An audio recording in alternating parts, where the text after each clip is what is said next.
ভাই বোনের সম্পর্ক হচ্ছে এমন একটা সম্পর্ক যেটাকে আসলে আপনি কোনো কিছু দিয়ে বিচার করতে পারবেন না। ভাই বোনের সম্পর্কটাই এমন। হ্যালো এভরিওয়ান, কেমন আছেন সবাই? আশা করি অনেক ভালো আছেন। আজকে নিয়ে আসলাম একটা নতুন ব্লগ, কারণ আমার বোনে আজকে রুই মাছ দিয়ে শীতকালীন সবজি রান্না করবে। আজকে আপনাদের এই প্রসেসটাই দেখাবো। এই জন্য আমার বোনে মাছগুলা আর এই সবজিগুলা কেটে নিছে।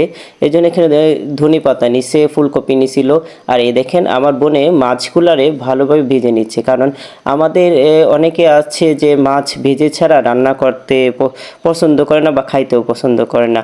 এই জন্য আমার বোন 3টা মাছ নিচ্ছে 3 জনের জন্য। এই মাছগুলা সে ভেজে নিচ্ছে, কারণ মাছগুলা ভেজে নিলে দেখা যায় যে আপনার কাঁচা অবস্থা কাঁচা কাঁচা লাগে না। এর জন্য আসলে আমার বোনে ভেজে নিচ্ছে।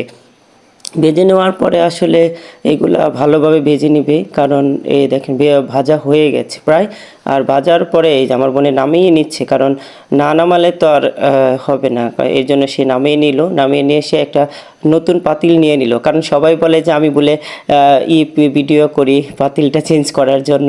পরে এখানে তেল দিয়ে দিল, কারণ তেলের জন্য এখানে রসুন পেঁয়াজ যা দেওয়ার দিয়ে দিল। দিয়ে দেওয়ার পরে সে নাড়া দিচ্ছিল, আর আমি বলতেছিলাম ভালো করে নাড়া দিই, নাইলে তো আর হবে না। এই যে প্রায় হয়ে গেছে, একটু বাদামি কালার হলেই আপনারা একটু পানি দিয়ে দিবেন, কারণ না হলে পুড়ে যাবে। তারপর এখানে আপনি মরিচের গুঁড়া, হলুদের গুঁড়া দিয়ে দিলে, লবণ এগুলা দিয়ে ভালোভাবে নাড়া দিলে হবে। আমার বোন আসলে ভালো রান্না পারে। সে যখন বাড়িতে থেকে গেল অনেক দিন ছিল, তারপরে বাড়িতে রান্না করেছে। আসলে মজা মজার খাবার রান্না করতে পছন্দ করে আর খাইতেও পছন্দ করে। এখানে দেখেন সিম নিচে, টমেটো নিচে, তারপরে ধরেন ফুলকপি নিচে, তারপরে আপনার ধনে পাতা নিছিল। তারপর সে একটু নাড়াচাড়া করে পানিগুলা দিয়ে দিল। পরে এখানে দেখেন হয়েছে প্রায় আপনার এইগুলা হয়ে যাচ্ছে। আসলে আমার বোনে থাকলে আসলে ভালোই লাগে, কারণ ভাই বোনের মধ্যে যদি আপনার আন্ডারস্ট্যান্ডিং না থাকে আসলে তেমন একটা হয় না। আমরা আর 4 ভাই বোন আছি যে সবাই খুব আন্ডারস্ট্যান্ডিং, খুব একদম ক্লোজ। এই দেখেন তারপরে এইগুলা দিয়ে দিল।